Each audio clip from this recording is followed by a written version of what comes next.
This year has been one for the books. A lot of things have changed. You have to wear face masks to go out. These sexy looking things. You have to social distance. You can barely travel. You have to work from home. You also better get used to using Zoom, but that's not news to you. However, you know what hasn't changed? The price of college tuition. As the world around us has drastically changed and technology is evolving at a faster pace than ever, college tuition is still going up. And it begs the question, is spending 10, 20, 50K a year on a college degree still worth it? Is college still worth it in 2021? That is the question that I'm going to be answering in this video, diving deep into the data, into the numbers, and also giving my opinion, the opinion of someone who just over a year ago was still in a top 10 world ranked University College London, if you guys are interested. So I'm super excited to dig into the data with you, and if you want to know more, all you got to do is keep on watching. So the first thing that I want to cover is college tuition being at an all-time high. And the first thing that we want to consider is this year, especially this year, has stripped colleges of their most valuable asset, which is the social fabric. A lot of people who are in favor of college always lean on the advantage of meeting people, making connections, and meeting your best friends for life, and meeting your partner for life, right? And I could buy that. And here's the thing, that could have been a valid argument a year and a half ago. But things have really taken a turn, and colleges cannot lean on that valuable asset that they used to have, which is the social fabric. And so you've literally got students paying $50,000 a year for attending Zoom classes from the comfort of their bedroom. Insane. It is honestly mind-boggling. But even more mind-boggling is the fact that tuition has doubled in the past 30 years. $50,000 a year for an 18-year-old. Sounds like a decent chunk of money. How are 18-year-olds, 17-year-olds sometimes, right? How are 17, 18-year-olds able to pay $50,000 a year? Who in their right mind would give an 18-year-old with no credit history, with no assets to their name, maybe a part-time job, who would literally help fund or loan 100K to this 18-year-old, literally part ways with 6 figures and put it in the hands of an 18-year-old who has no assets and no credit history? Who would do that? Oh, that's right, college loan companies like Sallie Mae. But why would they do this? I mean, surely no sane person would do this unless they are assured that they're gonna get this money back. That's right, at least in the US, if you take out a loan, whether it be 50, 100, 200K, it cannot be discharged, meaning you have to pay for it. It doesn't matter if you drop out. It doesn't matter, and knock on wood, if you pass away, your parents, your uncles, your family still has to pay for the loan. You cannot discharge a student loan. And well, what's the impact of that, you may ask? First of all, a staggering $1.5 trillion in student loan debt. I would let that sink in. On average, a student leaves college with $34,000 in debt, and it can take them up to 30 years to pay this debt off. But here's the underlying consequence of that, because a lot of people just take a look at the first order consequences. And in this channel previously, I've talked a lot about why you should take a look at second order consequences. Sure, the first order consequence of taking out a loan is that you have to pay for the loan, right? But the second order consequence is that as a result of these people carrying so much debt on their backs, is that they're not able to make the right financial decisions that will set them up in life for financial independence, let alone financial freedom. Why? Well, it's pretty simple. If you have 30, 40, 50K in debt on your back, you're gonna rush into a job that underpays you. You're gonna rush into a job that you absolutely hate and will make you miserable for the rest of your life, just because you have this massive burden that you wanna get off your back. Also, I can assure you, and I wouldn't really blame you, if you have 30, 40, $50,000 in debt, it is very, very hard to tolerate the risk of starting a business. Right? Even a social media marketing agency, which is the business that I run and the business that I'm so passionate about, which could literally require $50 to start, because you have to make money as fast as you can, and business is all about maybe waiting 3 months or maybe 4 months for a much bigger payoff and delaying gratification for a bigger reward. You cannot tolerate that risk. You cannot go 3-4 months without earning money, because you have this pressure, you have this constant pressure that you have to pay off this debt. And yes, I know a lot of people who have done it, right? A lot of people who have a lot of college debt, they held in there for 3-4 months, they built their agency to 10, 20, 50K a month, and they never worried about their college debt ever again, right? But obviously that is the minority. And when you're starting a business and you already have to overcome your limiting beliefs, fight your demons, right? Put in the work, stay consistent, persevere through the tough times. Having that type of external pressure is an addition that you don't really want. And the final thing is, you can't really invest into your future, because how could you? For 4 years of your life, all you did was spend money.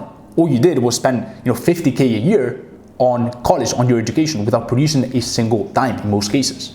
Right? And so now you leave college, you have no money to your name, you actually have debt. right? And so you cannot invest into your future. And so at that point, quite frankly, you're starting on the wrong foot. So that's the first thing that I wanted to cover, how ridiculous it is that college tuition is at an all-time high, and the fact that college debt is also at an all-time high. What I want to talk about in the second part of the video is the common myth that you need a college degree to be successful. And I'm going to approach this common misconception from different angles. The first angle is the corporate route. Let's say that you want to go to a corporate job, a 9 to 5, you don't like the entrepreneurship thing, you don't like the business thing, and you just want to work at a company, get a stable salary, and climb the corporate ladder. The first thing that you must know is that top companies like Google, Apple, IBM, Tesla, they don't require a college degree. And trust me, when these massive companies are doing it, I can assure you other companies, other smaller companies, if they haven't done that already, are gonna follow suit. And why? Because they understand that the world we live in, no more does a piece of paper make you a good candidate. Instead, hands-on experience, what you've done versus what modules you've taken at university.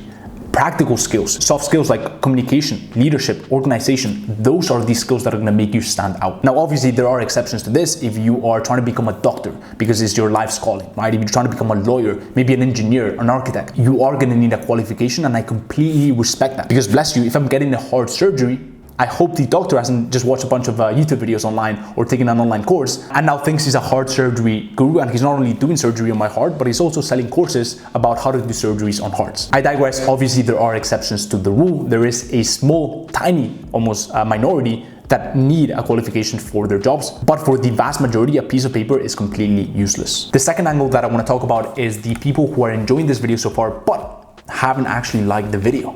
In all honesty, it really helps out a ton with the algorithm if you just made that ugly looking gray like button turn blue. Just the YouTube gods find it extremely sexy when you do that, and I'd really appreciate it. And with that being said, let's get back into the video. Now, let's say that you want to be an entrepreneur and you want to start a business, and if you're not new to my channel, that is probably the case for you. I always find it quite fascinating when people are taking a business course or an entrepreneurship course in college. Because here's the thing about entrepreneurship, and here's the thing about business. Because building a business comes down to, number one, learning from people who have actually built a business, which is actually a massive problem with university, which I could talk about for hours on end, which is the fact that you're learning from someone who hasn't actually done what they're teaching. And the second thing is about jumping in and learning from the market. The biggest lesson will be from going to market and seeing how the market reacts to your service or your product. Learning from your successes, learning from your failures, iterating according to feedback, and getting better every single day. So I always find it quite funny when someone drops 100, 200K on an MBA program, which, by the way, I actually considered back in the day before I opened my eyes to the massive scam that is the educational system. Why not take that money, the 100K, the 200K, and actually invest it into starting your own business? And here's the thing, you don't even need much money to start a business. I started my social media marketing agency with literally zero to my name, and I was able to grow it from 0 to 50K a month with no external funding, with absolutely no upfront investment. But if you're gonna invest that money into an MBA, be my guest and invest into a software company or an e-commerce company or even a social media marketing agency, I can assure you that will teach you a ton more than that MBA. The third angle that I want to talk about is the people who are not quite sure. There's a lot of friends of mine who are not quite sure about what they want to do in life, and that is completely normal. But the problem is they see an MBA or they see a college degree as a safety net. I actually made this mistake myself when I finished school. I wasn't too sure about what I wanted to do. I knew I wanted to start a business. I knew I wanted to be an entrepreneur, but society, friends, family, my own insecurities kept pushing me down this engineering college degree. And I took it, and it was just a bad decision. I should have taken a gap year. And here's why. In my mind, I was thinking, well, this is just a safety net, right? It's just 1 year. If I don't like it, I can just quit, which in the end I did, right? But that 1 year is massive. Not only is it 10, 20, 30, even 50K of debt that you're piling on your back that you're gonna have to repay, right? But it's also a whole year that you waste doing something that you're not really passionate about, something that you don't really like. And yeah, I just kind of wish I had taken a gap year, not rush into a bad decision, and actually do a lot of different things during that gap year to see what I like, to see what I don't like, to see whether I could be successful with something else that's not the college route, and then make a much better decision. So that is what I would say to the people who think the college route is a safety net. And the final angle that I want to talk about is the people who don't need to take out a loan to pay for college. If you can pay for college, if you can put 400K, 300K down and no problem, I still think it's a massive opportunity cost. It's a massive opportunity cost of 3-4 years, especially if you're not getting the value of the social fabric that college could actually give you. Which, to be honest, I could talk about how it's actually not as valuable as people think. Once you actually go to Harvard, once you actually go to a top 10 ranked university, you realize that the people in there are not as special as you thought. They're just kind of like you, right? And I could talk about that for hours on end, but I'm not gonna do that in this video. What I do wanna say is, number one, I think it's a massive opportunity cost of literally 3-4 years wasted. Number two, I believe college and the current educational system limits your creativity massively, because if you just take a look at the raw data, It's not there to create the leaders of the world. It's not there to create the new entrepreneurs who are going to start incredible businesses. It's not there to create thinkers, right? It's there to create people who are going to be cogs in the machine. It's literally there to create employees, people who are going to finish college, who are going to go into the workforce, who are going to go down the 9-to-5 route, not really question anything, just put their head down, not really design the life of their dreams, and for 50 years of their life enslaved away for someone else's mission. It sounds very harsh, but it's the reality. So in conclusion, to wrap everything up, is college still worth it in 2021? I don't have an answer for you, right? I've given you enough data, I've given you my own personal opinion as well, and that's there for you to judge. If I can achieve anything with this video, it's just for you to take a moment, just pause and think about it, right? Question the validity, question the worth of college, and really, if you were to take anything away from my content and this channel, is question everything. Question everything society has been telling you that is the way to success or is the road to success, right? Take a look at the data. Take a look at historical and empirical data.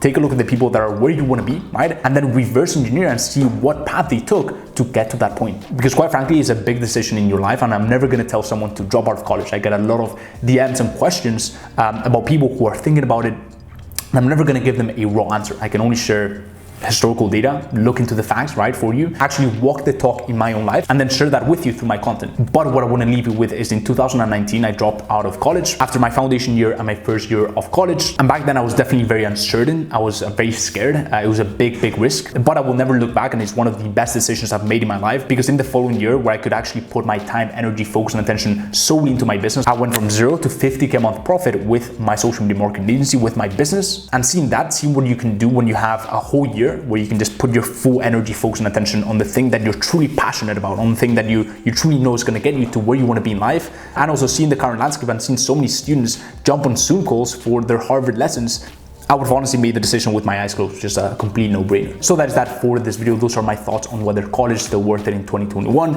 If you enjoyed this video, I'd really appreciate it if you dropped a massive thumbs up. It helps out a ton with the algorithm, the whole channel, and I'd really appreciate it.